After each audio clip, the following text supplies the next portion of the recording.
Emma Parker's apartment was a testament to organized chaos. Books lined every available surface, sticky notes decorated her laptop, and a half-empty cup of yesterday's coffee stood forgotten on the windowsill. Outside, Boston was experiencing one of those perfect September evenings when summer reluctantly gives way to fall, painting the sky in hues of orange and purple. Emma tucked a strand of chestnut hair behind her ear and stared at the intimidating stack of papers on her coffee table. 27 essays on the Great Gatsby awaited her judgment, and she was already on her second red pen of the night. "Why did I assign 5 pages?" she muttered to herself, reaching for her fresh cup of chamomile tea. "I could have asked for 3. Even 2 would have been informative enough. At 32, Emma was entering her 7th year of teaching English literature at Thornfield Academy, a prestigious private high school that catered to Boston's elite. The pay was decent, the facilities excellent, but the expectations were astronomical. Parents who paid $50,000 a year for their children's education wanted results, and that meant Emma often spent her weekends drowning in paperwork. Her phone buzzed with a text from her roommate and best friend, Olivia. "Still coming home tonight, or have the essays taken you hostage?" Emma smiled and typed back, "Hostage situation confirmed. Send snacks, not negotiators." "Pooh," the response came immediately. "There's leftover pizza in our fridge. Don't work too late, Parker. Remember, we have brunch with my brother tomorrow." Emma groaned. She had completely forgotten about brunch with Olivia's recently divorced brother, whom her friend was not so subtly trying to set her up with. After her own relationship had imploded 18 months ago, when her fiancé decided that moving to Seattle for a job opportunity was more important than their 3-year relationship, Emma had shown little interest in dating. "Thanks for the reminder. I'll be home by midnight," she promised, knowing full well it was an optimistic estimation. She returned to the papers, skimming through predictable interpretations of Gatsby's Green Light and the American Dream. Most were decent but uninspired until she reached the essay submitted by Lucas Reynolds. Lucas was an enigma. He had joined her night class for adults completing their high school diplomas just 3 weeks into the semester. The program was a new initiative at Thornfield, allowing the school to utilize its facilities in the evening while providing educational opportunities to those who had left traditional schooling paths. As the department head, Principal Matthews had asked Emma specifically to teach these classes, citing her patience and adaptability. Lucas stood out from the moment he walked into her classroom. Tall, with dark hair that perpetually looked like he'd just run his fingers through it, and eyes that seemed to hold conversations of their own. Unlike most of her adult students, who were clearly uncomfortable being back in a school setting, Lucas exuded confidence. Too much confidence, perhaps. He asked challenging questions, referenced obscure literary critics, and submitted work that made Emma wonder why he was in a high school completion program at all. His essay on Gatsby was exceptional. He had drawn parallels between Gatsby's reinvention and modern social media personas, discussing how people curate idealized versions of themselves in pursuit of acceptance and love. His writing was elegant but not pretentious, thoughtful without being condescending. Emma found herself scribbling enthusiastic comments in the margins. It was refreshing to read something that didn't feel formulaic or safe. By the time she reached the last page, she was already thinking about recommending some advanced reading that might challenge him further. That's when she saw it. At the bottom of the final page, written in small, neat handwriting, was a note that clearly wasn't part of the essay. "Ms. Parker, I've been trying to work up the courage to ask this for weeks. Would you consider having coffee with me sometime? Not as student and teacher, but as 2 adults who might enjoy each other's conversation outside the constraints of Fitzgerald and Hemingway. If this is inappropriate, please pretend you never saw it. Lucas." Emma's mouth fell open. She read the note again, then a 3rd time. This was absolutely inappropriate. She was his teacher. There were professional boundaries. The fact that he was probably in his 20s and she was 32, only made it worse. She should report this to Principal Matthews immediately. Or at the very least, she should write a firm note explaining why his request was unprofessional and couldn't be entertained. Instead, she found herself staring at his words, a strange flutter in her stomach that she immediately tried to suppress. "This is ridiculous," she said to her empty apartment. "Completely unprofessional." She picked up her phone to text Olivia about this unexpected development, then stopped herself. Olivia would either find it hilarious or concerning. Neither reaction would be particularly helpful right now. Emma decided to sleep on it. She would address the situation with a clear head tomorrow after brunch with Olivia's brother.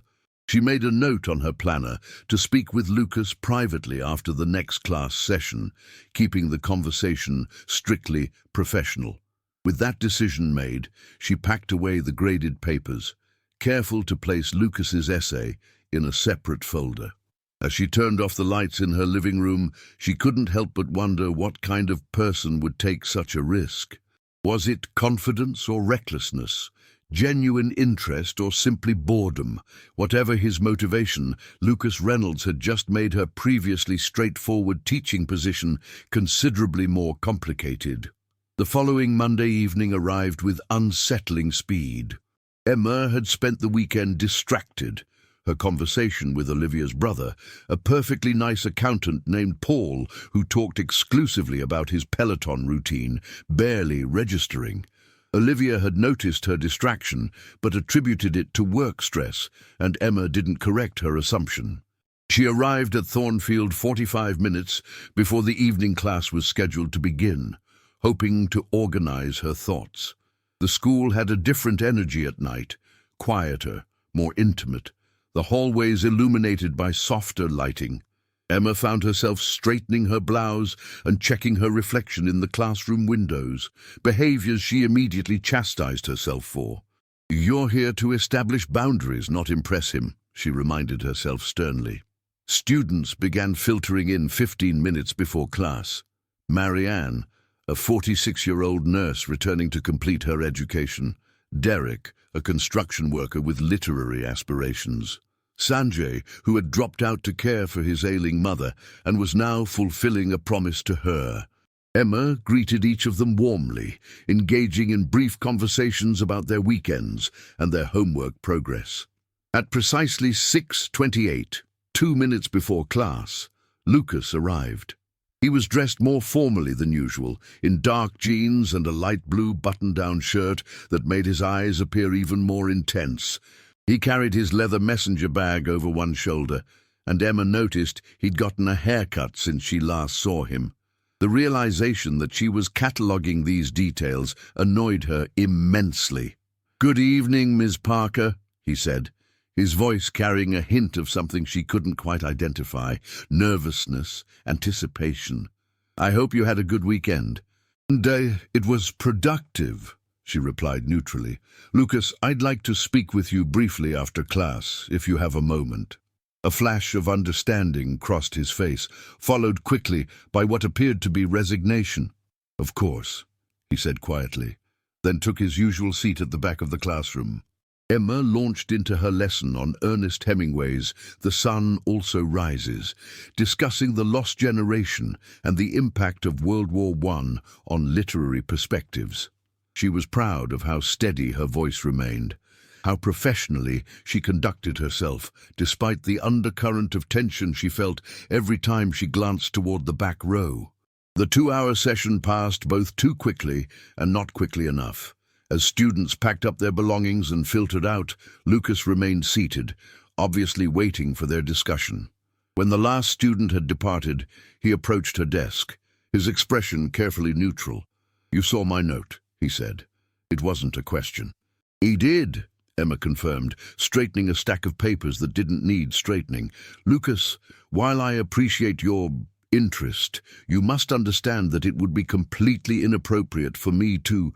Because you're my teacher," he finished for her. "Exactly. There are professional boundaries that exist for good reasons." Lucas nodded slowly, then reached into his messenger bag and pulled out what appeared to be an ID card, sliding it across her desk. Confused, Emma picked it up. It was a Massachusetts driver's license with Lucas's photograph. The birth date caught her attention immediately. "You're 36, she asked, looking up at him in surprise. 37 next month, he confirmed. "I should have been more upfront about my situation, Ms. Parker. I'm not your typical adult education student." Emma handed his license back, trying to process this new information. "I don't understand. Why are you taking high school completion courses if you're, well, older than me?" Lucas leaned against a nearby desk, a rueful smile playing at his lips. The short answer? Family obligation. The longer answer is considerably more complicated and probably not suitable for a quick after-class discussion. "Try me," Emma said, curiosity overriding her initial discomfort. "My father is Wilson Reynolds." The name landed with weight. Wilson Reynolds was the founder of Reynolds Publishing, one of the largest independent publishing houses in the country. Their headquarters was a landmark building in downtown Boston, and their imprints dominated bestseller lists across multiple genres. "Wilson Reynolds is your father," Emma repeated slowly. "And that relates to your high school education how exactly?" "I never finished high school," Lucas explained. "I was what you might call a troubled youth, expelled from 3 prestigious institutions before I was 16. My father eventually gave up and put me to work in the family business instead. And now you're back in school because my father is retiring next year, and the terms of the succession plan require that I have at minimum a high school diploma before I can take over as CEO. He ran a hand through his hair, a gesture Emma had noticed he made when uncomfortable. "It's ridiculous, I know. I've been working at Reynolds for almost 20 years. I started in the mailroom and worked my way up to Chief Operations Officer. I've proven myself 1,000 times over, but my father is old-fashioned." "So you're the heir to Reynolds Publishing," Emma said, processing this unexpected revelation. "Technically, yes, assuming I can pass your class and the others in the program." His eyes met hers directly. "Which brings us back to my note. I understand if you still find it inappropriate, but I hope knowing I'm not some 20-something student might at least make it less awkward." Emma felt off balance. The situation had suddenly shifted from a clear boundary violation to something much more ambiguous. "I need some time to think about this," she said honestly. "This isn't a scenario covered in the teacher handbook." Lucas nodded, taking a step back. "I understand completely. For what it's worth, I didn't write that note expecting anything. I've enjoyed our literary discussions, and I thought perhaps we might continue them in a setting where I don't have to call you Ms. Parker." He shouldered his bag and headed toward the door, pausing before he left. "By the way, your analysis of Hemingway's use of dialogue as a tool for character development was brilliant tonight. You've made me reconsider an author I've always found frustratingly minimalist." With that, he was gone, leaving Emma alone in the classroom with 27 new questions where her certainty had been. The following day, Emma found herself standing outside the imposing glass and steel structure of Reynolds Publishing during her lunch break. She had told herself she was merely curious, that verifying Lucas's story was a reasonable precaution before she made any decisions. The truth, which she was avoiding examining too closely, was that she wanted to know more about him. The building's lobby was a cathedral to literature. Shelves of books published under the Reynolds imprints lined the walls, and quotes from famous authors were etched into the marble floor. Emma approached the reception desk, suddenly aware that she hadn't thought through what she would actually say. "Welcome to Reynolds Publishing. How may I help you?" the receptionist asked pleasantly. Emma hesitated. "I'm looking for information about Lucas Reynolds." The receptionist's professional smile didn't waver, but her eyes sharpened slightly. "Do you have an appointment with Mr. Reynolds?"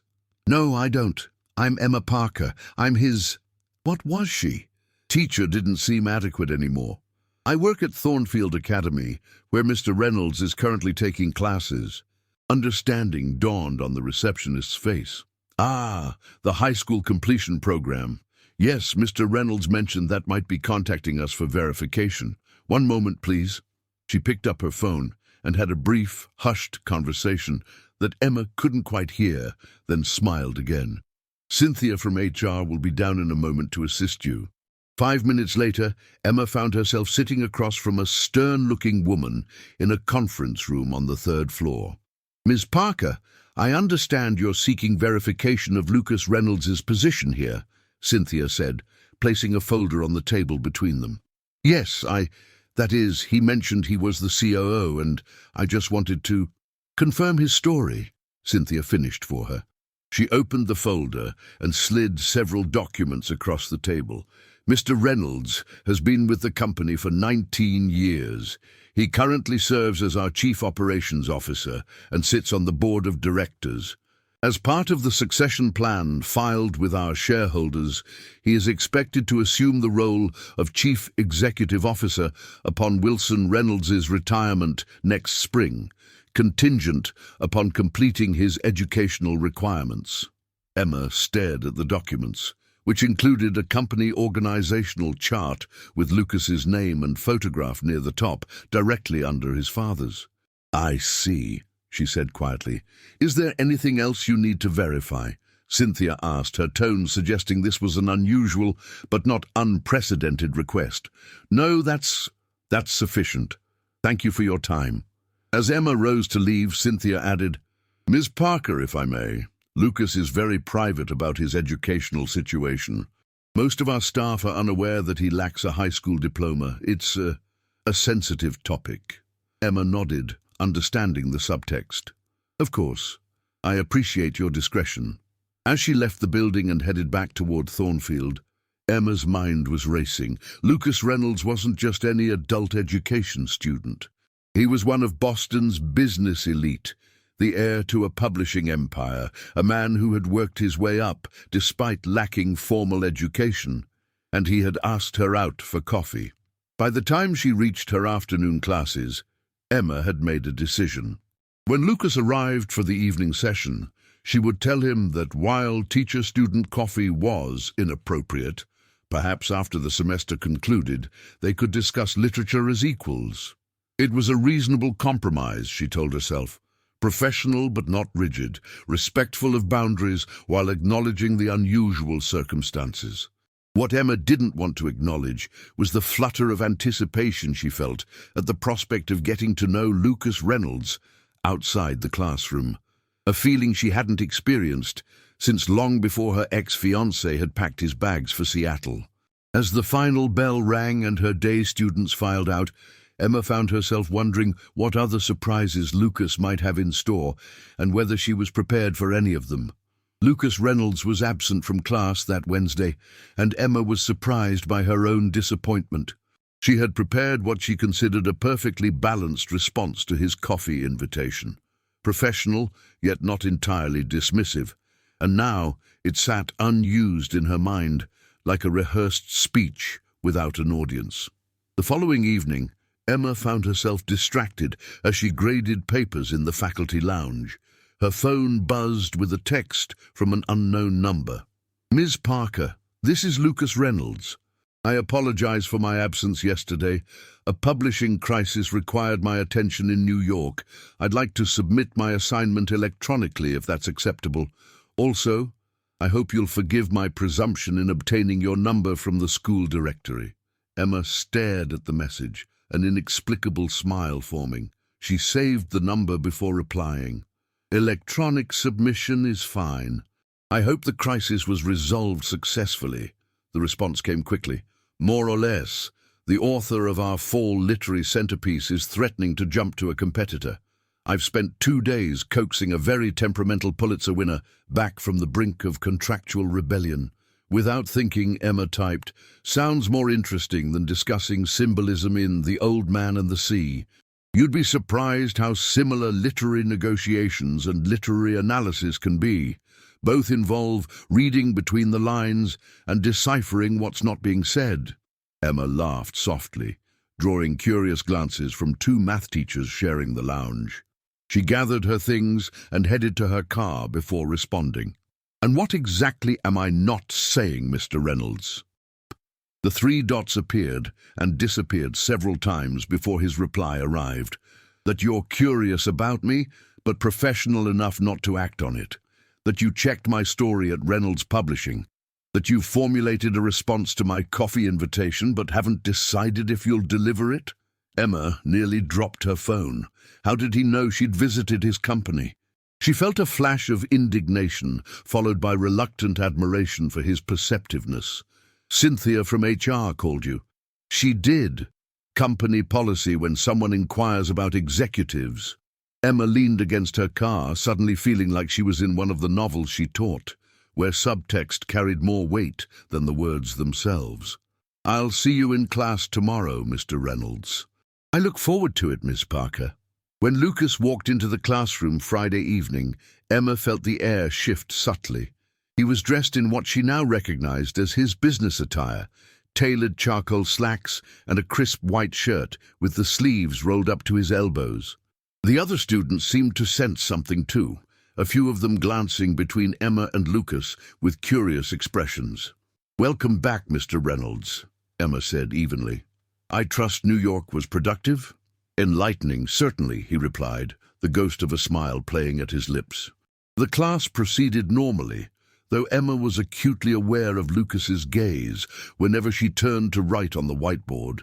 When she assigned group discussions, she deliberately placed him with Marianne and Derek, keeping a professional distance. As students filed out at the end of class, Lucas lingered, waiting until they were alone. Ms. Parker, he began, approaching her desk with careful steps. Emma, I wanted to apologize if my text messages were too forward, or if my note made you uncomfortable enough that you felt you needed to verify my identity. Emma looked up, meeting his eyes directly. Your texts were fine, and my visit to Reynolds wasn't just about verification. I was curious. About? About how someone becomes COO of a major publishing house without finishing high school. She gathered her courage. And yes, about you. Lucas's expression softened. Would you still like to hear my answer over coffee? There's a place around the corner that stays open late. Emma hesitated, then made her decision. I can't have coffee with you while you're my student. It crosses a line I'm not comfortable with, regardless of your age or position. Disappointment flickered across his face, but he nodded. I respect that. However, she continued, the semester ends in 6 weeks. After final grades are submitted, I would be open to continuing our literary discussions in a different setting. The smile that spread across his face made something warm unfurl in Emma's chest. 6 weeks, he repeated. I can be patient. Good, she said, trying to maintain her professional composure, because until then, you still have assignments to complete, Mr. Reynolds. He laughed, the sound rich and genuine. Yes, Miss Parker. As he turned to leave, Emma called after him, Lucas, I'm curious about something else. What's that? Why my class? You could have taken any high school completion program, online courses, private tutoring. Why Thornfield's night program specifically? Lucas paused at the door. Truth? Reynolds Publishing has a charitable foundation that supports literacy programs. Thornfield applied for a grant for this adult education initiative. I saw your curriculum proposal during the review process. His eyes met hers. Your passion for literature was evident in every paragraph. I wanted to experience that firsthand. With that, he left, leaving Emma to wonder if the flutter in her stomach was flattery, interest, or something more complicated than either. He's been taking your class for 3 months, and you're just now telling me he's the Lucas Reynolds. Olivia's voice rose an octave as they sat in their apartment's small kitchen Sunday morning.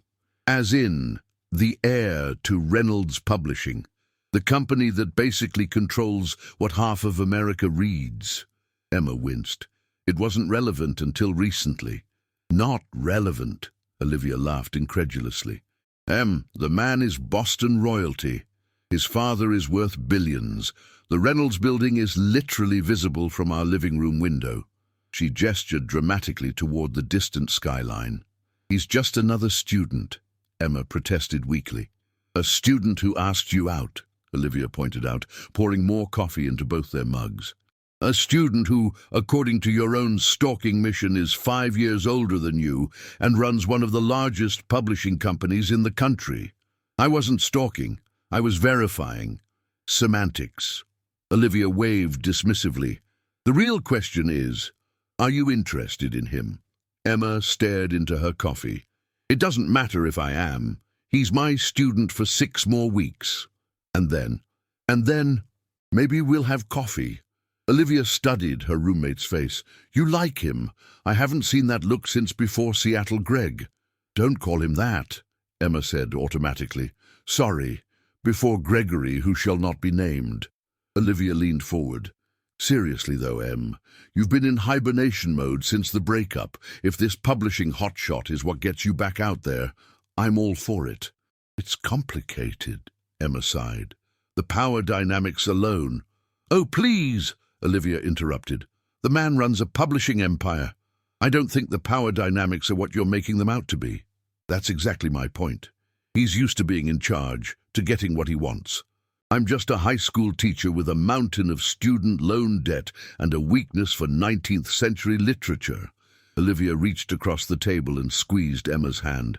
You're selling yourself short. You're brilliant, passionate, and honestly, the most interesting person I know. If Lucas Reynolds sees that too, more power to him. Emma smiled gratefully. 6 weeks is a long time. He might lose interest. Or, Olivia countered, it might be just enough time for both of you to figure out if there's something real there. Over the next 2 weeks, Emma and Lucas maintained a careful professional relationship in class.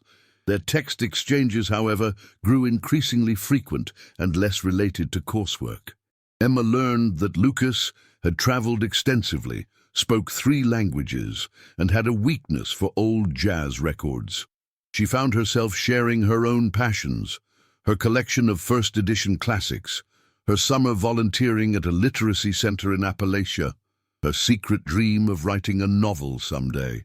It was during one such exchange, late on a Tuesday night, that Lucas sent a message that caught her off guard. Would you consider something? Our upcoming assignment on contemporary fiction. I'd like to propose an alternative. Emma was intrigued. I'm listening. Instead of analyzing published works, what if I gave you a behind-the-scenes look at manuscripts currently under consideration at Reynolds? The editorial process in real time might be educational for the whole class. The teacher in Emma immediately recognized the value. That's actually a fantastic idea. What did you have in mind specifically?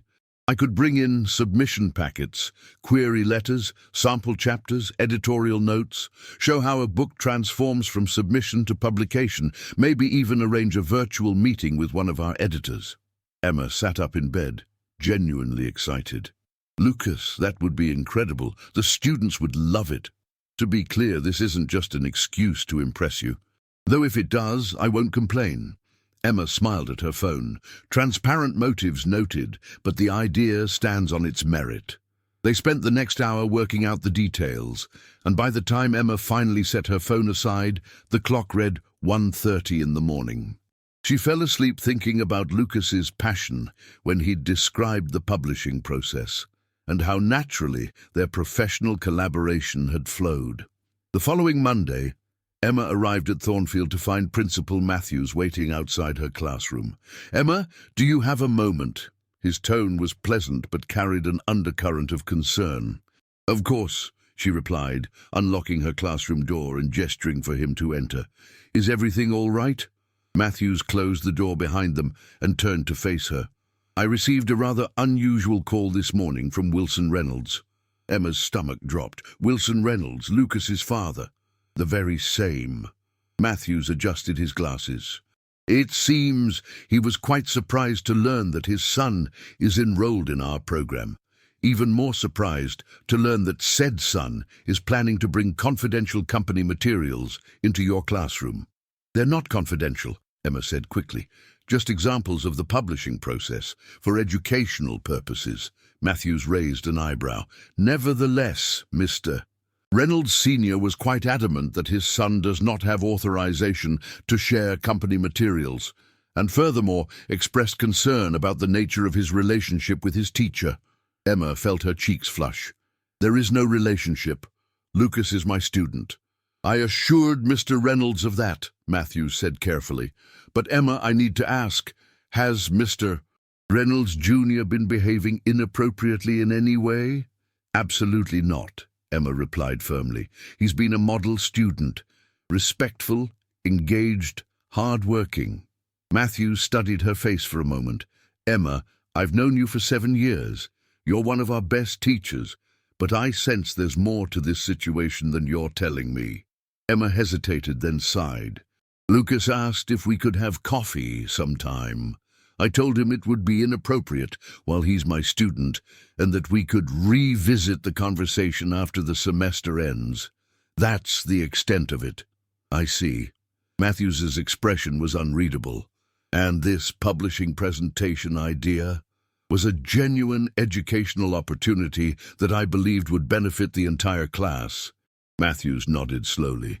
"I believe you, but I'm afraid I need to ask you to cancel the presentation and perhaps maintain a more formal distance with Mr. Reynolds for the remainder of the term."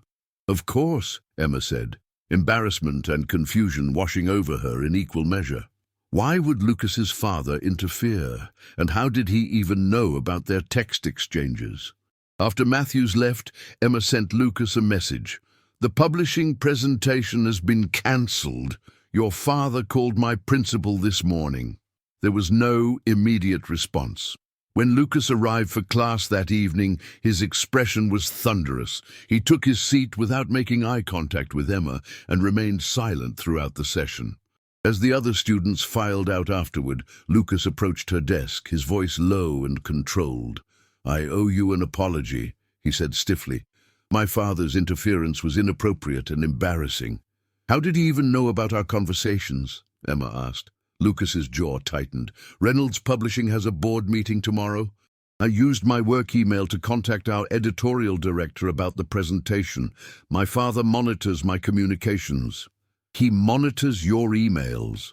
"Lucas, you're 36 years old." 37 as of last week, he corrected with a humorless smile. "And yes, it's as infantilizing as it sounds, part of the joys of working in a family business with a controlling patriarch." Emma processed this information. "He told Principal Matthews he was concerned about the nature of our relationship." Lucas closed his eyes briefly, as if summoning patience. "My father believes everyone has ulterior motives. In his mind, you're either trying to use me to get published or I'm trying to use my position to, well, seduce your teacher," Emma supplied, a reluctant smile forming. "Something like that." Lucas met her eyes finally. "For what it's worth, I've informed my father that my personal life is not up for discussion and that his interference in my education is unacceptable." "How did that go over?" "About as well as you'd expect. There was shouting, threats about the succession plan, the usual Reynolds family dynamics." He sighed. "Emma, I'm sorry you were caught in the crossfire." The use of her first name, spoken with such genuine regret, made something shift in Emma's chest. "It's okay, but maybe we should keep things strictly professional until the semester ends. No more late-night texting about jazz and first editions."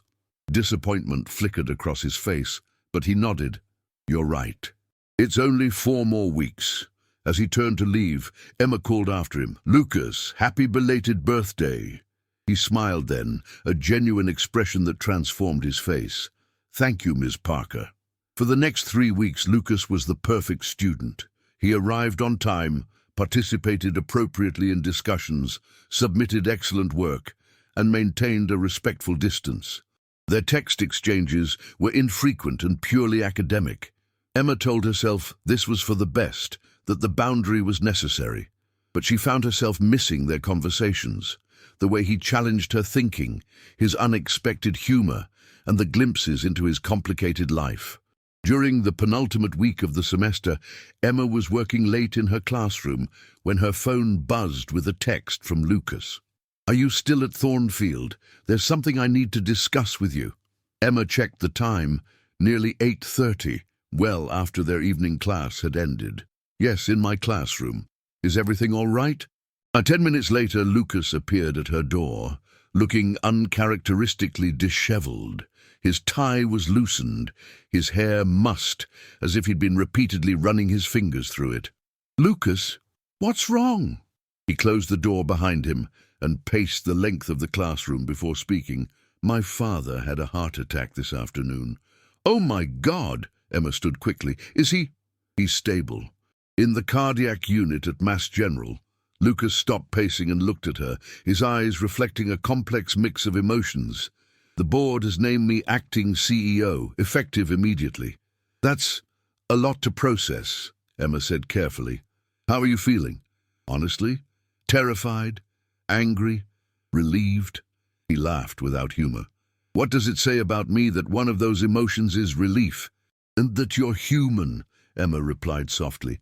"Family relationships are complicated." Lucas nodded, then produced an envelope from his jacket pocket. "The reason I'm here, I'm withdrawing from the program. The board has waived the high school diploma requirement given the circumstances." Emma took the envelope, a strange sense of loss washing over her. "So this is goodbye?" "Not necessarily," Lucas said, his eyes meeting hers. "The semester ends next week. I won't be your student anymore." "No, you won't," Emma agreed, her heart beating faster. "I realize the timing is terrible," he continued, "but I could really use that coffee we talked about, or dinner, or just a conversation that isn't about my father or the company or what happens next." Emma studied his face, the fatigue around his eyes, the tension in his shoulders, but also the same intensity that had intrigued her from the first day he walked into her classroom. "When was the last time you ate?" she asked. He thought for a moment. "Breakfast, maybe? I can't remember." "There's a diner 3 blocks from here," she said, making a decision. "They make decent burgers and great milkshakes. Not exactly fine dining, but—" "It sounds perfect," Lucas interrupted, the relief in his voice palpable. "Just let me tell my driver he can go." "Your driver?" Lucas looked embarrassed. "Board insisted. Part of the whole acting CEO package." He pulled out his phone and sent a quick text. "There. Now I'm just a normal guy, about to have dinner with a beautiful English teacher who's been driving me crazy for months." Emma felt her cheeks warm as she gathered her things. "I don't know about normal, but I'll accept the rest." As they walked to the diner, Lucas kept a respectful distance, but Emma could feel the energy between them, the anticipation of finally speaking freely, without the constraints of their teacher-student relationship. "So," she said, as they settled into a booth at the nearly empty diner, "acting CEO of Reynolds Publishing.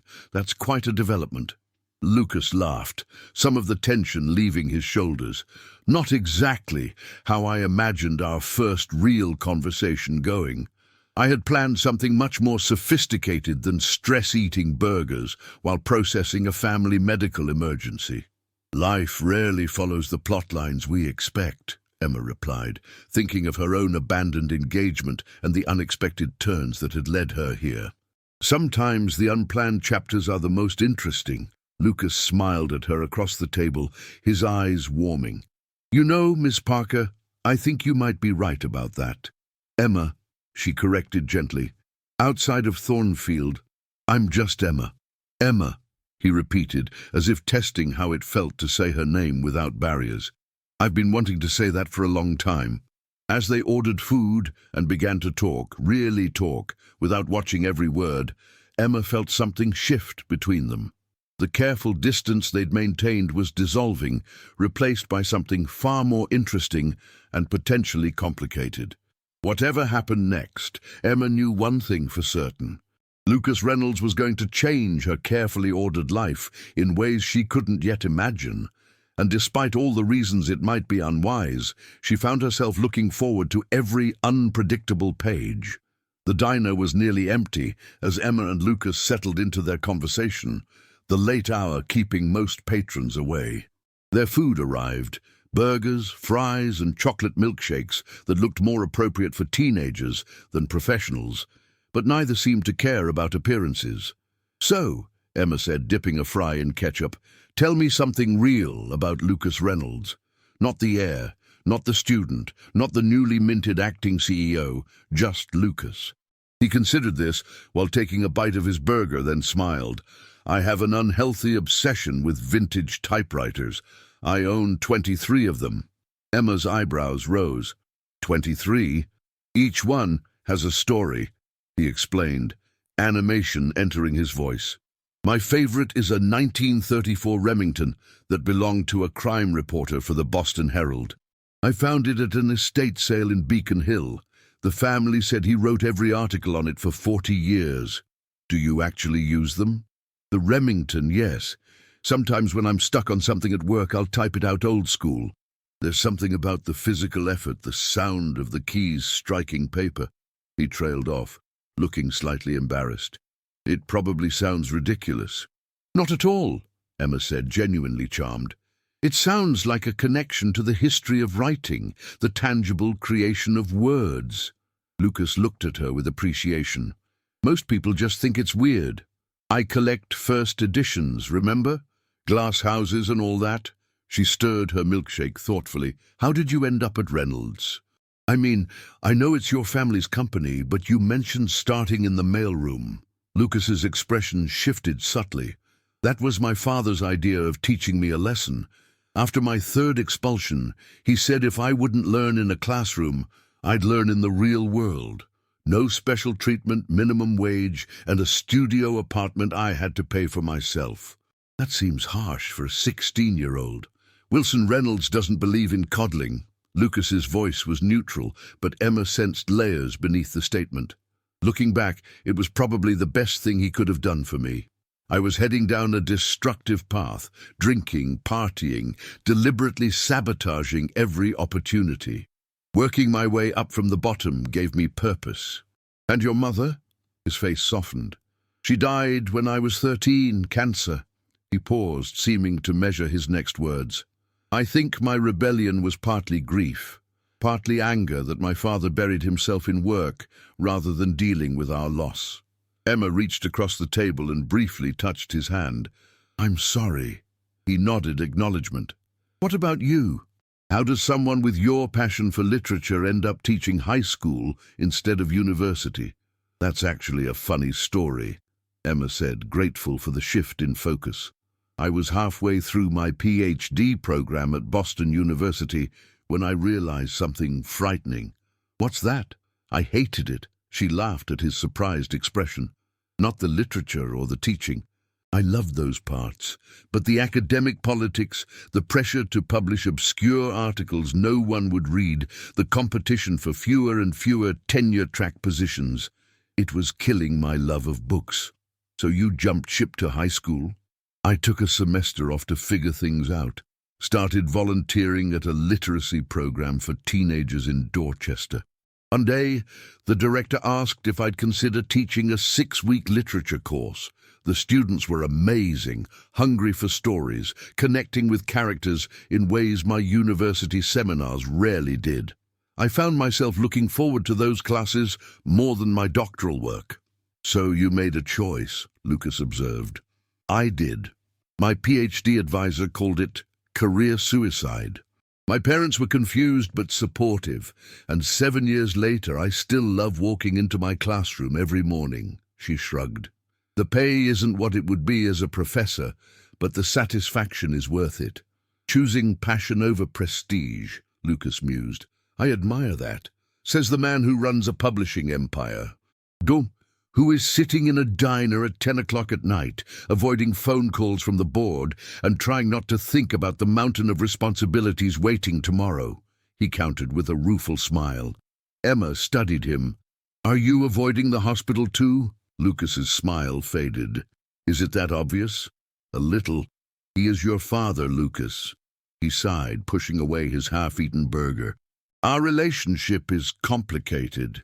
We've barely spoken outside of work for years. When we do, it usually ends in an argument." "Still," Emma said gently, "he's in the hospital." I know. Lucas ran a hand through his hair. I'll go after we finish here. I just needed space, perspective. His eyes met hers. A reminder that there's a world outside Reynolds Publishing. The vulnerability in his expression touched something in Emma. This wasn't the confident executive or the engaged student. This was just a man grappling with complicated emotions about a difficult parent. For what it's worth, she said quietly, I think you're handling this remarkably well. Most people would be falling apart. The night is still young, he replied with a hollow laugh. They finished their meal in comfortable silence. When the check came, Lucas reached for it automatically. I've got this, Emma said, surprising herself. Emma, please, Lucas, she interrupted firmly. You're no longer my student, but old habits die hard. Let me maintain some semblance of authority by buying you a burger on a rough day. He relented with a smile. When you put it that way, who am I to argue with authority? Outside the diner, they stood awkwardly on the sidewalk. The night had grown chilly, and Emma pulled her cardigan tighter around her shoulders. Can I give you a ride home? Lucas offered. I have my car at Thornfield, she reminded him. Right. He hesitated, hands in his pockets. I should go to the hospital. You should, she agreed. Lucas, thank you for dinner and for trusting me with the real you. Thank you for listening. His eyes held hers. Can I call you tomorrow? Not about class or essays or anything academic. Emma nodded, a warm feeling spreading through her chest. I'd like that. They walked back to Thornfield in companionable silence. In the parking lot, Lucas stopped beside her car. Emma, he said quietly, whatever happens with my father, with the company, with everything else, I want you to know that meeting you has been the best part of this bizarre educational detour. Before she could respond, he leaned in and kissed her cheek softly, his lips lingering just long enough to make her pulse quicken. Good night, he whispered, then turned and walked toward the waiting car that had somehow materialized at the curb. Emma touched her cheek, watching as his car pulled away. Her phone buzzed with a text from Olivia. Where are you? It's nearly 11. Should I be worried? Emma smiled and typed back. Just left Thornfield. Had an unexpected dinner with Lucas Reynolds. Will explain everything when I get home. The response came instantly. What? Drive faster. So let me get this straight, Olivia said, sitting cross-legged on Emma's bed an hour later. His father had a heart attack. He's now running the company. He's no longer your student, and he kissed you on the cheek after buying you a burger. I bought him the burger, Emma corrected, changing into her pajamas. And it was hardly a romantic moment. He's dealing with a family crisis. Still, Olivia persisted, he made a point of finding you, talking to you, and establishing that your teacher-student relationship is officially over. Emma couldn't suppress her smile. I suppose he did. Em, this is huge. The man runs a publishing house, a real one, not some tiny indie press. Do you have any idea what this could mean for your writing? Emma's smile faded. Olivia, don't. That's not what this is about. I know. Olivia held up her hands. You like him for his stunning personality and dazzling intellect. The fact that he could publish your novel is just a coincidence. I don't even have a novel, Emma pointed out. Just fragments and ideas. But you could, Olivia insisted. You've been talking about writing one for years. Can we please not make this about my non-existent book? Emma sat on the edge of her bed. Lucas is going through something difficult right now. His father is in the hospital. The last thing he needs is me trying to leverage whatever this is, for professional gain. Olivia's expression softened. You're right, I'm sorry. It's just exciting to see you interested in someone after all this time. Emma hugged a pillow to her chest. It's terrifying, actually. He's not just anyone, Liv. He's Lucas Reynolds. His life is board meetings and business trips and charity galas. Mine is grading papers and faculty meetings. Sounds like the perfect setup for a romantic comedy, Olivia teased. The publishing magnate and the English teacher. I'd watch that movie. Emma threw the pillow at her friend. This is my life, not a Hallmark film. All I'm saying is, give it a chance. Olivia's voice turned serious. You deserve to be happy, Em. And if this complicated typewriter-collecting publishing heir makes you smile, then see where it goes. Later, as Emma drifted towards sleep, her phone lit up with a text from Lucas. At the hospital. Father stable but unconscious. Board members finally stopped calling. Thank you again for tonight. It meant more than you know. Emma typed back. Try to get some rest. Call if you need anything. His response came immediately. What I need is a time machine to go back to that diner where nothing existed except burgers and first edition books and you. Emma felt her heart flutter as she read the words again. Whatever was happening between them was more than a simple attraction. It was a connection, unexpected, complicated, and increasingly impossible to ignore. The following days passed in a blur of end-of-semester chaos for Emma.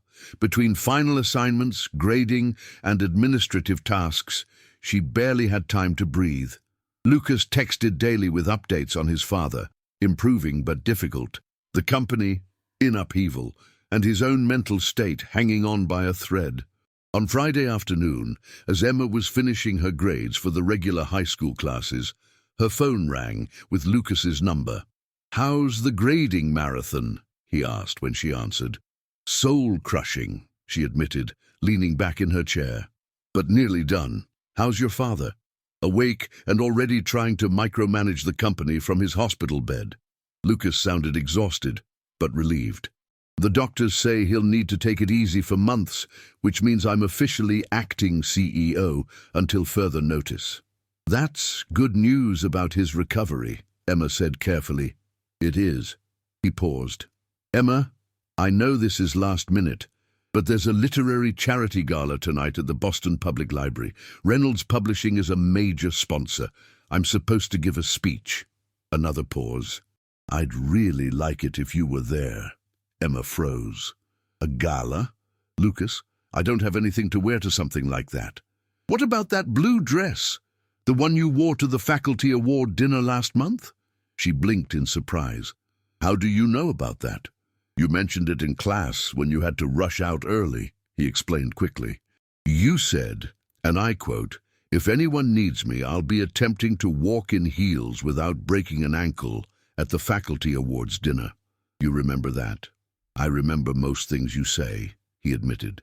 "So, the blue dress?" Emma thought about the simple cocktail dress hanging in her closet. It was the nicest thing she owned, but hardly gala appropriate. "It's not really perfect for a literary event at the library," Lucas finished for her. "This isn't the Met Gala, Emma. It's a bunch of publishers and authors raising money for literacy programs." She hesitated, then made a decision. "What time?" 7:30, I can send a car. I can drive myself," she interjected firmly. "Of course." He sounded relieved. "I'll text you the details and leave your name at the guest list. And Emma, thank you." After hanging up, Emma stared at her phone in disbelief. She was going to a gala with Lucas Reynolds as his guest. She immediately called Olivia. "I need your help," she said when her roommate answered. "Emergency fashion situation." 3 hours later, Emma stood in the grand entrance of the Boston Public Library, feeling simultaneously underdressed and overdressed. Olivia had worked miracles with the blue dress, adding a borrowed crystal necklace and helping Emma style her hair in an elegant updo. But standing amid Boston's literary elite in designer gowns and custom tuxedos, Emma felt distinctly out of place. The Bates Hall reading room had been transformed for the event. The long wooden tables remained, but were now covered with white tablecloths and elaborate floral arrangements. String lights twinkled overhead, and a small orchestra played quietly in one corner. Waiters circulated with champagne and hors d'oeuvres. Emma accepted a glass of champagne to steady her nerves and scanned the room for Lucas. She spotted him across the hall, surrounded by a group of important-looking people. He was dressed in a perfectly tailored tuxedo, looking every inch the publishing executive. For a moment, Emma considered leaving. This was his world, not hers. What was she thinking coming here? Then Lucas looked up and saw her. His entire expression changed, lighting up with genuine pleasure. He excused himself from his group and made his way across the room to her side. "You came," he said, his voice warm with relief. "I came," she confirmed, suddenly shy. "Though I'm feeling a bit like Cinderella at the ball, minus the fairy godmother and glass slippers." Lucas's eyes traveled appreciatively over her dress. "You look beautiful." "Thank you," she said, feeling her cheeks warm. "You clean up pretty well yourself." He laughed softly. "Corporate camouflage. Underneath, I'm still thinking about those burgers." He glanced over his shoulder at the group he'd left. "I'm sorry I can't just stay with you. I have to circulate, shake hands, be charming." "I understand," Emma assured him. "This is work for you. Don't worry about me. At least let me introduce you to some people you might actually enjoy talking to," he offered, placing his hand lightly on the small of her back to guide her through the crowd. Over the next hour, Lucas introduced Emma to several authors whose books she'd taught or admired. She found herself in a fascinating conversation with a Pulitzer Prize-winning novelist about teaching literature to teenagers, barely noticing when Lucas was pulled away for his speech preparations. When he took the stage, Emma watched with newfound appreciation as he addressed the crowd with confidence and charm, speaking passionately about the importance of literacy and literature in shaping young minds. There was no trace of the exhausted, vulnerable man from the diner. This was Lucas in his element, commanding the room with natural authority. "Books don't just tell stories," he was saying, his voice carrying clearly through the hall. "They build bridges between worlds, between experiences, between hearts. When we support literacy programs, we're not just teaching children to read words on a page. We're giving them the tools to read the world, to understand themselves and others." Emma felt a swell of admiration as the crowd applauded. This was yet another facet of Lucas Reynolds, passionate advocate, eloquent speaker, a man who clearly believed in the power of words. After his speech, Lucas was again surrounded by well-wishers and business associates. Emma was content to observe from a distance, sipping her champagne and taking in the elegant surroundings. She was examining a display of rare manuscripts when a voice spoke beside her. "You must be the teacher." Emma turned to find an elegant older woman studying her with shrewd eyes. She was impeccably dressed in a deep burgundy gown, her silver hair styled in a sophisticated bob. "I'm sorry, you're Lucas's teacher," the woman clarified, her voice carrying a hint of amusement. "The one who's been causing such a stir." Emma straightened her shoulders. "I was Mr. Reynolds's teacher, yes." "Emma Parker." "Margaret Whitmore," the woman replied, "board member at Reynolds Publishing and longtime friend of the family." Emma offered her hand, which Margaret took with a firm grip. "It's nice to meet you, Mrs. Whitmore." "Ms.," she corrected. "I never saw the appeal of marriage myself. Too many compromises." She sipped her drink, studying Emma over the rim of her glass. "So you're the reason Lucas has been distracted lately?" "I wouldn't say that," Emma began uncomfortably. "I would," Margaret replied bluntly, "and it's about time. That boy has been all work and no life for far too long." She leaned closer, lowering her voice. "Between you and me, Ms. Parker, the board has been concerned about Lucas for years. Brilliant businessman, absolutely. But we wondered if he'd inherited his father's tunnel vision. All company, no personal happiness." Emma wasn't sure how to respond. "Lucas is very dedicated to Reynolds Publishing." "Yes, but at what cost?" Margaret's expression softened slightly. "When I saw him looking at you earlier, it was the first time in years I've seen him look at anything besides a balance sheet with genuine interest." Before Emma could formulate a reply, Lucas appeared at her side. "I see you've met Margaret," he said, his tone carefully neutral. "Indeed we have," Margaret confirmed with a smile that didn't quite reach her eyes. "Just getting acquainted with your former teacher." Lucas placed a protective hand on Emma's back. "Margaret sits on our board and delights in making everyone slightly uncomfortable. Someone has to keep you Reynolds men on your toes," Margaret replied airily. Your father was impossible to rattle, but you, dear boy, are refreshingly transparent." She nodded to Emma. "Lovely to meet you, Miss Parker. I look forward to seeing more of you." As she glided away, Emma turned to Lucas. "Is she always that terrifying?" "Yes." Lucas looked apologetic. "I'm sorry. I should have warned you about Margaret. She seems fond of you in her way." "She was my mother's best friend," he explained, "appointed to the board after my mother died. She takes her role as family watchdog very seriously." He checked his watch. "I need to make one more circuit, then we can escape. Unless you're enjoying yourself?" Emma considered the question honestly.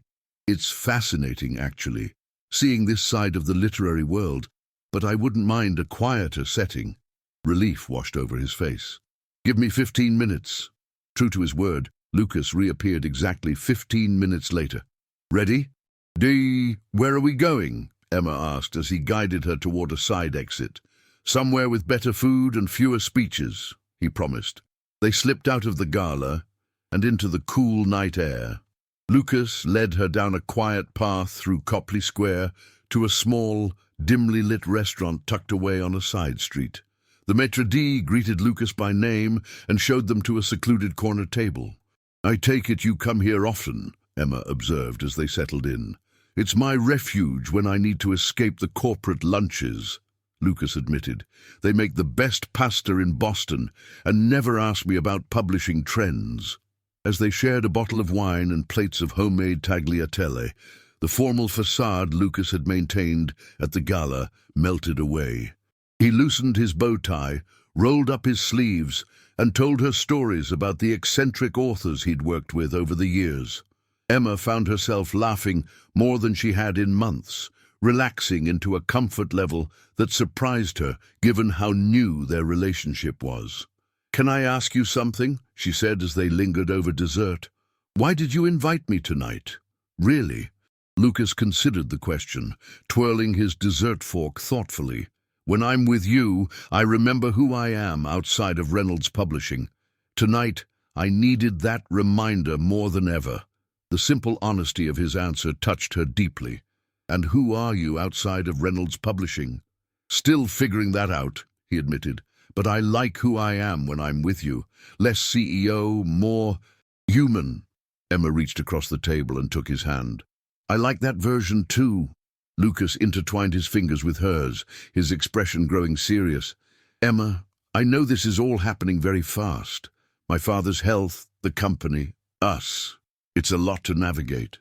"It is," she agreed. "I want to be clear about something." His eyes held hers steadily. "My interest in you has nothing to do with publishing or business or anything other than the fact that you fascinate me. Your mind, your passion for literature, your kindness. I've never met anyone like you." Emma felt her heart racing. "Lucas, I'm not asking for declarations or commitments," he continued quickly. "Just permission to keep getting to know you. Outside of classrooms and galas and familial medical emergencies." Emma squeezed his hand. "I'd like that." The smile that spread across his face made her pulse quicken. "Good. Because I have a confession." "What's that?" "I've been thinking about kissing you properly since that night at the diner." Emma felt heat rise in her cheeks. "What's stopping you?" His eyes darkened. "The very public setting and my new position as the face of Reynolds Publishing." "Ah," she said, understanding. "Tabloid concerns." "Corporate image," he confirmed reluctantly. "The board is watching me closely right now, and my father has spies everywhere." "Spies? Isn't that a bit paranoid?" Lucas laughed without humor. "You met Margaret, and she's one of the friendlier ones." "So, what are you suggesting?" Emma asked, genuinely curious about where this was heading. "That we finish this excellent tiramisu, I get you safely to your car, and we continue this conversation tomorrow, somewhere more private?" His thumb traced patterns on her palm. "If you're interested." The way he was looking at her made Emma's entire body warm.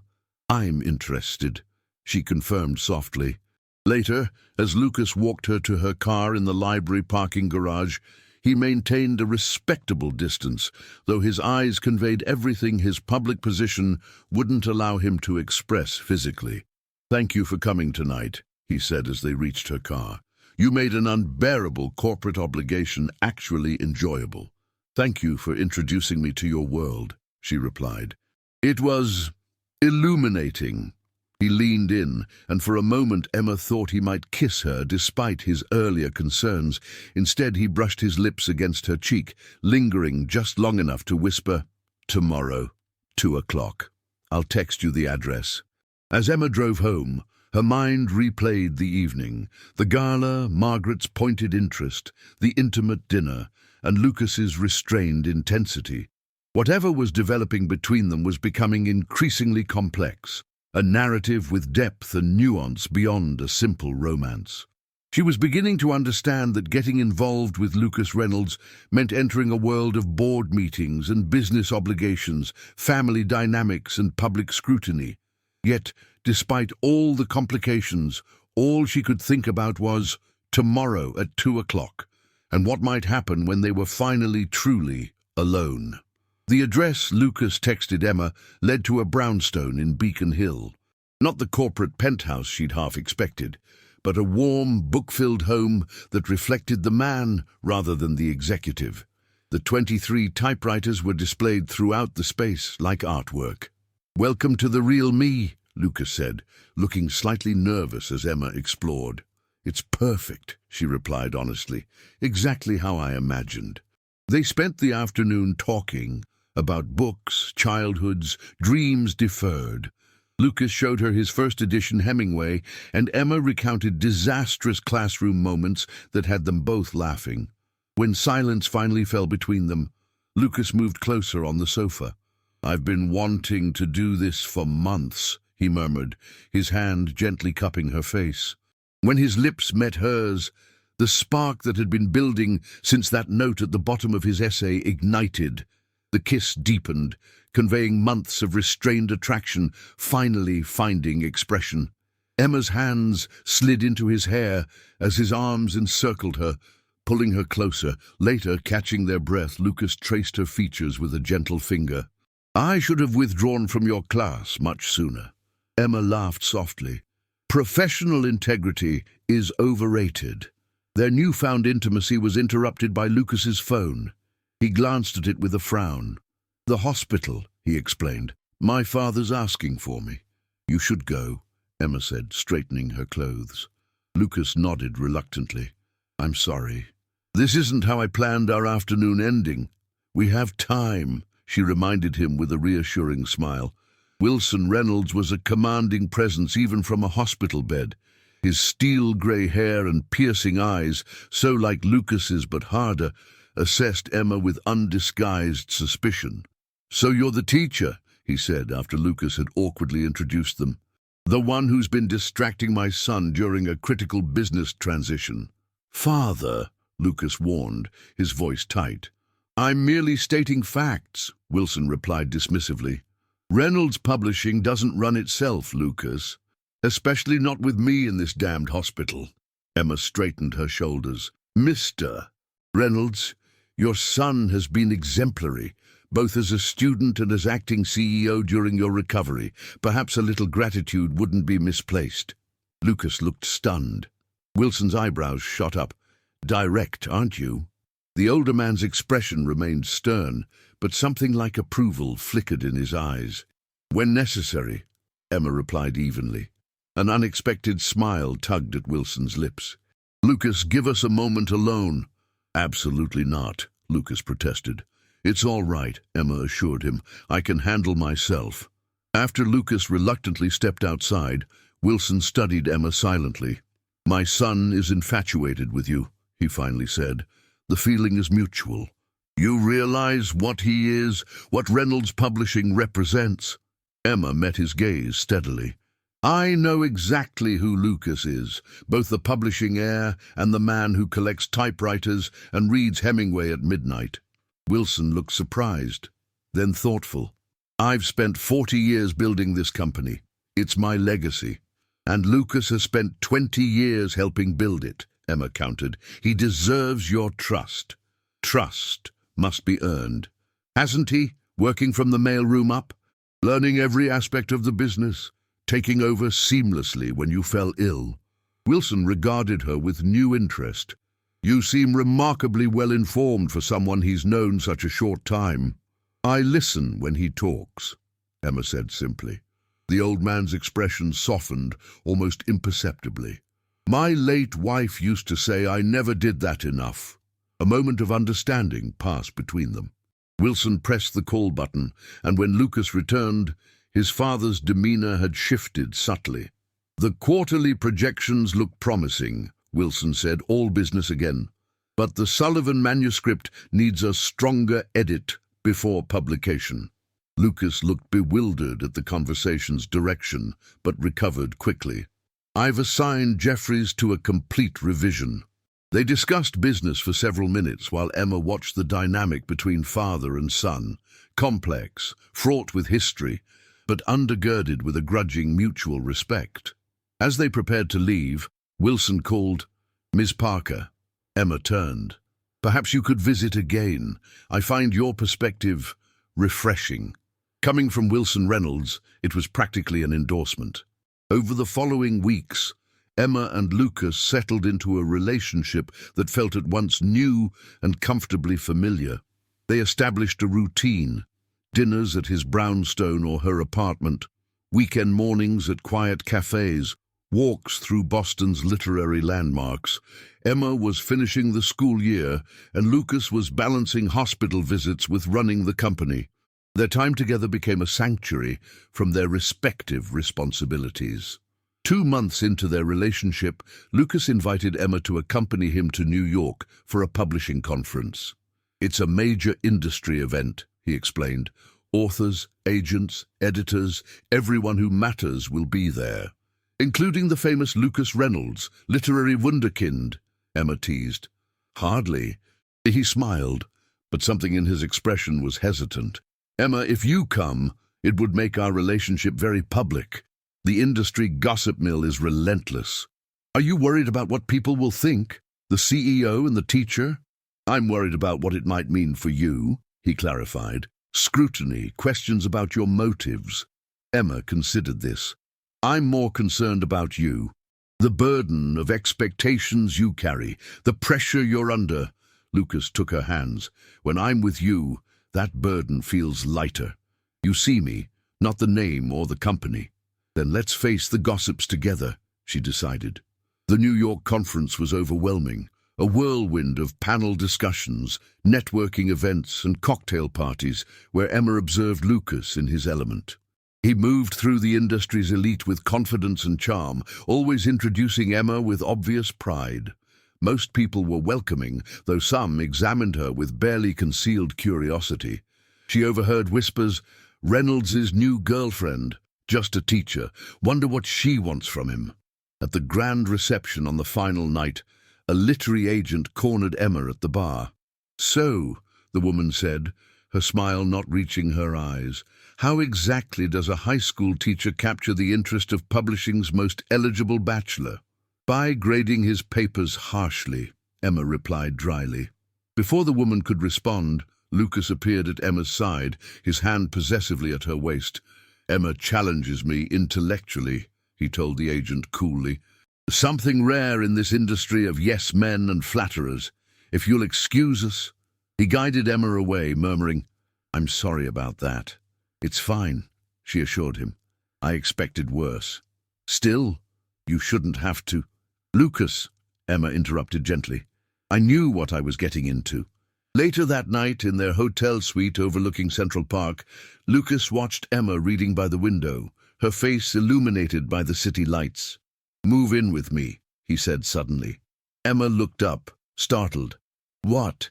Move in with me, he repeated, moving to kneel beside her chair. I love waking up with you on weekends. I want that every day. Lucas, we've only been together a few months, she reminded him, though her heart was racing. I know it's fast, he acknowledged. But when something feels this right, why wait? Emma hesitated, thinking of her comfortable apartment with Olivia, her carefully constructed independence. What about Olivia, the lease? She's been talking about moving in with that doctor she's been dating, Lucas pointed out, and leases can be managed. You have an answer for everything, don't you? Not everything. His expression grew serious. I can't predict how complicated things might get with my father, the company, the public attention, but I know I want to face it with you beside me. Emma touched his face gently. You make a compelling case, Mr. Reynolds. Is that a yes, Miss Parker?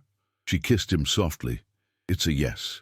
Emma moved into Lucas's brownstone the following month, bringing her collection of first editions and classroom mementos to mingle with his typewriters and publishing awards. The transition was smoother than she'd anticipated, their habits and rhythms complementing each other naturally. Lucas watched with amusement as Emma established her grading station in the bay window overlooking the garden. You could use the home office upstairs, he suggested. Too corporate, she replied. I need natural light and the occasional distraction to maintain my sanity while reading 30 essays on Romeo and Juliet.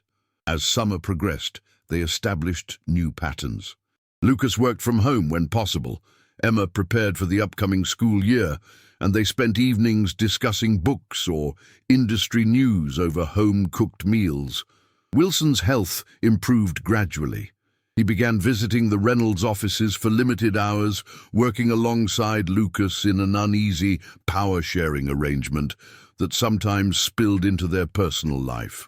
He countermanded my decision on the Morrison acquisition, Lucas vented one evening, pacing their living room. Undermined me in front of the entire executive team. Emma listened, offering support without taking sides. She had developed an unexpected rapport with the elder Reynolds during her hospital visits, a relationship based on literary debates and blunt honesty that seemed to puzzle and please Lucas in equal measure. He's struggling with relinquishing control, she observed. His identity is wrapped up in that company. So is mine, Lucas admitted quietly. Sometimes I wonder if I'm becoming him. Emma crossed the room to stop his pacing, framing his face with her hands. You're not. You lead with empathy, Lucas. I've seen it. He leaned into her touch. Sometimes I think you're the only thing keeping me human in that corporate shark tank. Then I'm doing my job, she said, kissing him lightly. That night, as Lucas slept beside her, Emma found herself thinking about their future. Their relationship had developed with unexpected speed and intensity, bypassing conventional timelines. Yet it felt solid, built on mutual respect and genuine understanding. Still, questions lingered at the edges of her consciousness. Could their different worlds truly merge long-term? Would Lucas eventually tire of her relatively modest academic life? Would she grow resentful of the demands his position placed on them? For now, she pushed these thoughts aside, focusing instead on the warmth of Lucas beside her and the home they were building together. A space where both typewriters and first editions had their place. The autumn brought change to Boston, painting the city in amber and crimson. Emma returned to Thornfield Academy for a new school year, while Lucas settled more firmly into his leadership at Reynolds Publishing. Their life together found its rhythm, mornings sharing coffee before parting ways, evenings reconnecting over dinner, weekends exploring the city or simply reading in comfortable silence. Wilson Reynolds had recovered enough to resume limited duties at the company, creating a complex dynamic that Lucas navigated with growing confidence. Emma found unexpected pleasure in her role as sounding board for Lucas's business challenges and occasional mediator between father and son. You've brought balance to his life, Margaret Whitmore remarked during a charity event in October. The board has noticed he's making better decisions, taking measured risks instead of just following his father's playbook. Emma smiled politely, but felt uncomfortable with the implication that she was somehow responsible for Lucas's professional evolution. He's always been capable. He just needed space to prove it. And you gave him that space, Margaret observed shrewdly. Don't underestimate your influence, my dear. Their first major conflict arose unexpectedly on a rainy November evening. Lucas returned home distracted, barely acknowledging Emma as he poured himself a generous scotch and retreated to his home office. After an hour, Emma knocked gently on the door. "Lucas, dinner's ready." He emerged, looking exhausted, his tie loosened and hair disheveled from running his fingers through it repeatedly. "I'm sorry," he said, kissing her cheek absently. "It's been a day." Over dinner, he explained, Reynolds Publishing was considering a major restructuring that would include closing their educational publishing division, the imprint responsible for producing textbooks and educational materials for schools nationwide. "It's not profitable enough," he said, swirling his wine. "The margins are thin. Digital resources are making traditional textbooks obsolete, and the development costs are astronomical." Emma set down her fork. "But your educational division produces some of the best classroom materials available. My department relies on Reynolds textbooks, which is precisely why this decision is so difficult," Lucas sighed. "Commercially, it makes sense. The board sees it as dead weight. And what do you see it as?" He met her eyes. "An obligation, a responsibility. Reynolds has been educating American students for 40 years. So you're fighting the board on this?" Lucas's expression shifted subtly. "I'm considering all perspectives." Emma felt a chill, including the perspective that education should be profitable to be worthwhile. "Emma," his voice held a warning note, "this is business. Sometimes difficult decisions—" "Save the corporate speak for your board meetings," she interrupted. "This directly affects my classroom, my students, teachers everywhere." "You're taking this personally." "Of course I am. I'm a teacher. Education is personal to me." She pushed back from the table. "And I thought it mattered to you too." The argument escalated, laying bare fundamental differences in their worldviews. Emma's idealistic commitment to education as a social good versus Lucas's pragmatic business responsibilities. "You don't understand the pressures I'm under," he finally said, frustration evident. "I have shareholders, employees depending on the company's overall health." "And you don't understand that some things shouldn't be reduced to profit margins," she countered, hurt and disappointment mingling in her voice. They went to bed with tension still crackling between them, the first night since moving in together that they didn't curl naturally toward each other beneath the sheets. The next morning, Emma left early for school, the argument still unresolved. Throughout her classes, she found her mind drifting to Lucas and the educational division's uncertain future. During lunch, she impulsively drove to the Reynolds building. The receptionist recognized her and called up to Lucas's office. "Ms. Parker is here to see you, Mr. Reynolds." Emma was directed to the executive floor, where Lucas's assistant greeted her with surprise. "He's in a board meeting," the woman explained apologetically. "They're discussing the restructuring plan." Emma's heart sank. "The educational division?" The assistant nodded, sympathy in her eyes. "It doesn't look good. Most of the board supports closure." Emma made a decision. "Where's the meeting?" "Ms. Parker, you can't just—" But Emma was already moving down the corridor toward the conference room, driven by a mixture of personal and professional indignation. Through the glass walls, she could see Lucas standing at the head of a long table, surrounded by serious-faced executives. Wilson Reynolds sat nearby, looking frail but alert. When Emma entered, the room fell silent. Lucas's expression cycled rapidly from surprise to embarrassment to resignation. "Emma," he said carefully, "we're in the middle of something." "Yes, I know exactly what you're in the middle of," she replied, aware of all eyes on her. "And I'd like to address the board, if I may." Wilson Reynolds' eyebrows shot up, but surprisingly a hint of amusement played at his lips. "By all means, Ms. Parker, I'm curious to hear what Lucas's companion has to say about our business decisions." Emma ignored the slight and squared her shoulders. Drawing on every teaching skill she possessed, she delivered an impassioned, articulate defense of educational publishing, not just its cultural importance, but its potential for innovation and long-term profitability. "Reynolds textbooks aren't just products," she concluded. "They're investments in the next generation of readers, thinkers, and yes, book buyers. Short-term profits make shareholders happy today. Educational excellence creates customers for life. The room was silent when she finished. Lucas was staring at her with an unreadable expression. Finally, Wilson spoke. "That was quite a speech, Ms. Parker.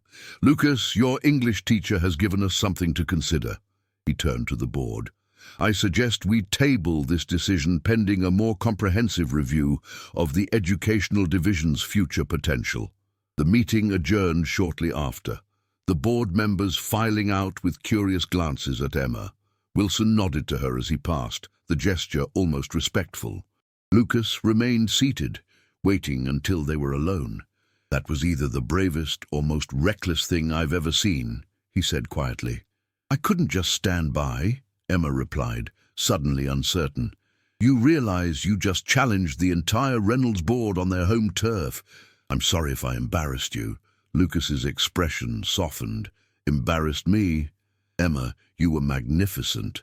He stood and crossed to her, terrifying but magnificent. Relief washed over her. "You're not angry." "I'm a lot of things right now, but angry isn't one of them." He took her hands. "What you said about long-term vision versus short-term profits, it's exactly what I've been trying to articulate." "Really? Really?" He brushed a strand of hair from her face. "Though next time, maybe give me some warning before storming my boardroom?" Emma laughed softly. "Deal." The aftermath of Emma's impromptu boardroom appearance rippled through their relationship in unexpected ways. Lucas began bringing work challenges home more openly, valuing her perspective even when they disagreed. Wilson Reynolds invited her to join occasional strategy discussions about the educational division, which had been granted a year-long reprieve to prove its viability. "My father actually listens to you," Lucas marveled one evening. "Do you know how rare that is?" "Maybe he just recognizes passion for what it is," Emma suggested. "Your father built this company because he believes in the power of books. So do I." Their relationship deepened through this new dimension of shared purpose. Lucas supported Emma's classroom initiatives, and she helped him navigate the delicate balance of innovation and tradition at Reynolds. During the Christmas holidays, they traveled to Vermont for a weekend at a remote cabin, a rare opportunity to disconnect from both their professional responsibilities. As snow fell gently outside, they sat before a crackling fire. Lucas handed Emma a small wrapped package. "It's not quite Christmas yet," he said, "but I can't wait." Inside was a key attached to an antique typewriter key, fashioned into a keychain. "What's this for?" she asked. "I bought the brownstone," he explained. "It was a rental before. Now it's ours, officially." Emma felt tears prick her eyes. "Lucas, I know we've only been together 8 months," he continued, "but I've never been more certain of anything. You've changed everything, Emma. How I see the world, how I lead, how I live." She kissed him deeply, overcome with emotion. "I love you," she whispered against his lips. Later that night, as Lucas slept, Emma watched the snow falling past the window and reflected on their journey. From that unexpected note at the bottom of an essay to this moment of profound commitment. Their worlds had collided in ways neither could have predicted, creating something neither had imagined possible. The path hadn't been without complications. Lucas still faced the pressures of leading a publishing empire and eventually succeeding his father completely. Emma still navigated the balance between her passionate commitment to teaching and her growing influence in Lucas's corporate world. But together, they had found a narrative that encompassed both their stories, the publishing heir and the English teacher, writing their unexpected future one page at a time. Spring arrived in Boston, bringing renewal to the city and fresh challenges for Emma and Lucas. Their relationship had deepened over the winter months, weathering occasional storms, but emerging stronger each time. The educational division at Reynolds was showing promising signs of revival under a new strategy that Emma had helped shape. Digital innovations paired with traditional textbooks, creating an integrated learning experience that schools were embracing. Wilson Reynolds' health had stabilized, allowing him to assume a modified role at the company while Lucas maintained primary leadership. Their father-son dynamic remained complex, but had evolved into something resembling mutual respect, with Emma often serving as unofficial intermediary when tensions flared. On a bright April morning, Emma was grading papers in their brownstones bay window when Lucas burst through the front door, an expression of barely contained excitement on his face. "Pack a bag," he announced without preamble. "We're going to New York." Emma looked up, bemused. "Hello to you too. What's in New York?" "The manuscript auction of the decade." His eyes gleamed with enthusiasm. "Harper Lee's lost novel, the one she wrote before To Kill a Mockingbird. It was discovered in a safety deposit box last month." "I thought that was just a rumor," Emma said, setting aside her grading. "Very real, very authenticated, and potentially ours, if we win the bidding." He was already heading upstairs to pack. "The auction's tomorrow morning." Emma followed him. "And you need me there because—" Lucas paused, turning to face her. "Because you're the best literary mind I know. Because your perspective matters to me. Because I don't want to spend a night away from you if I don't have to." He grinned. "Take your pick." She laughed, reaching for her overnight bag. "Flattery will get you everywhere, Mr. Reynolds." The auction was held in a prestigious Manhattan rare bookroom, with representatives from every major publishing house in attendance. Emma watched with fascination as Lucas transformed into the consummate business executive, confident, strategic, and utterly focused. The bidding was intense, climbing rapidly into the millions. When Reynolds Publishing ultimately secured the rights for a staggering sum, the room erupted in applause.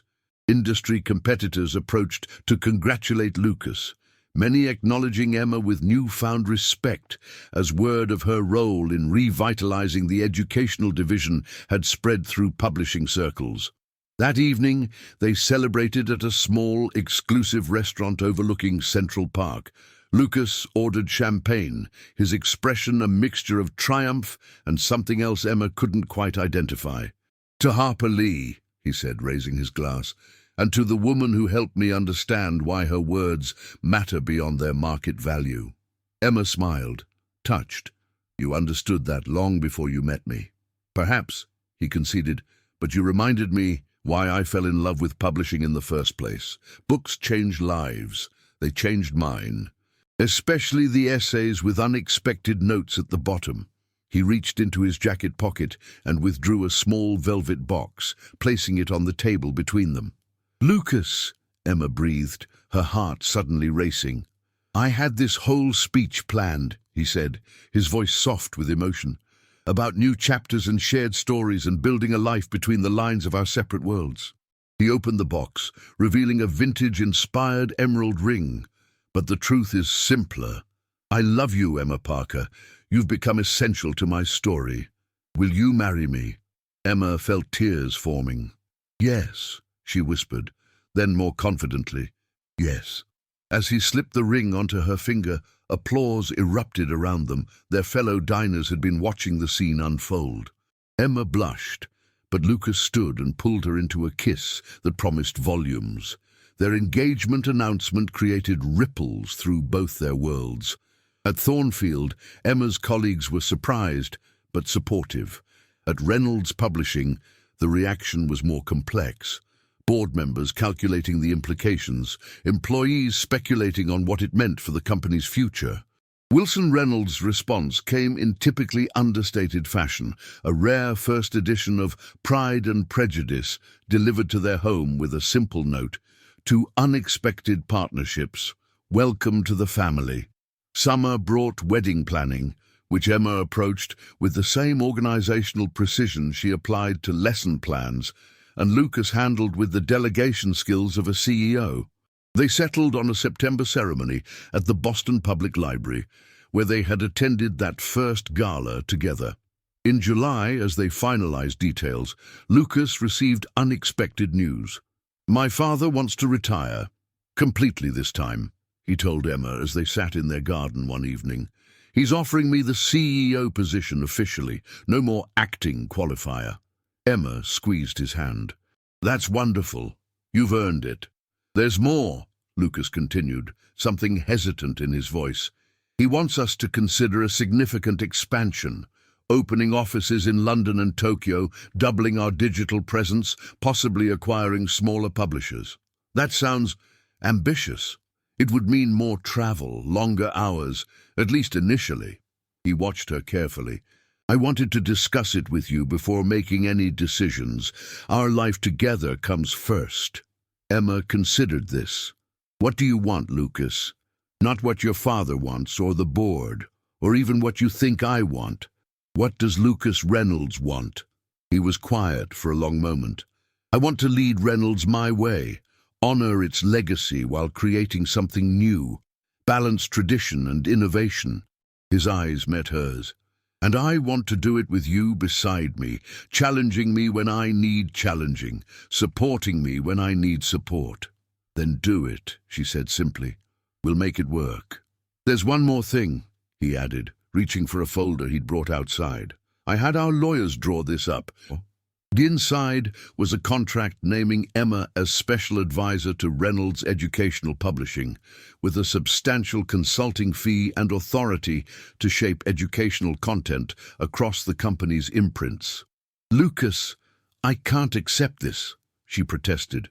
It would be a conflict of interest with Thornfield.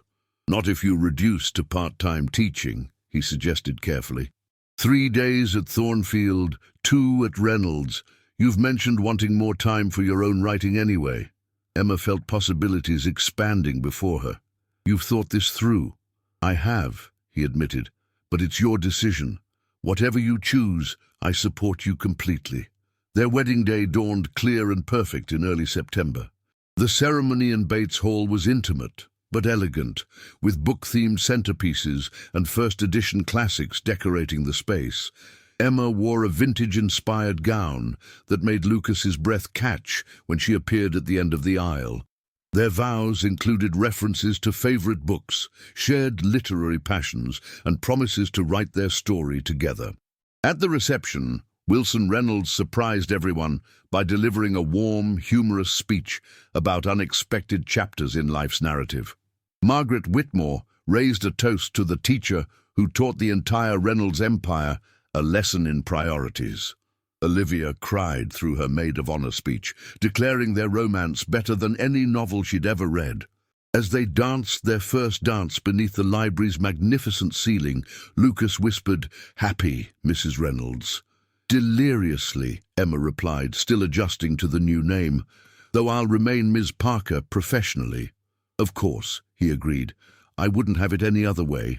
Later, as guests mingled and celebrated, Lucas led Emma to a quiet alcove where he'd arranged a surprise, a display case containing the essay that had started everything, complete with that fateful note at the bottom of the page. "I kept it," he confessed. "Every draft, every red pen mark, every comment, it was the first time someone had truly seen me in years." Emma traced the glass covering the paper. "I almost reported you to Principal Matthews, you know." "I'm glad you didn't," Lucas laughed, "though I still maintain I deserved an A+, not an A." "The conclusion was weak," she teased, "but the footnote showed promise." He pulled her close. "The best footnote I ever wrote." As they rejoined their guests, Emma reflected on the journey that had brought them here, from teacher and student to equals, partners, and now spouses. Their paths had seemed so separate at first, but had woven together in ways neither could have anticipated. 6 months later, Emma published her first novel through a competitor of Reynolds Publishing, Lucas's Insistence, to avoid any suggestion of favoritism. The story of an unlikely romance between a dedicated teacher and a student who wasn't what he seemed became a surprise bestseller, launching her second career as an author while she continued both teaching and her advisory role at Reynolds Educational. Lucas led Reynolds Publishing into its most innovative era, expanding globally while strengthening its commitment to education and literacy. The company thrived under his leadership, earning respect for both its commercial success and cultural impact. their brownstone became home to an ever-expanding library of books, typewriters, and eventually children's toys. They maintained their Sunday tradition of reading together in the bay window, sometimes interrupted by little hands and curious questions. And whenever anyone asked how they met, they would exchange a smile before Lucas would answer, "She was my teacher," while Emma would add, "He left me a note I'll never forget." It wasn't the story either had imagined for themselves, but like the best books, the unexpected turns had made it worth reading and living to the very last page.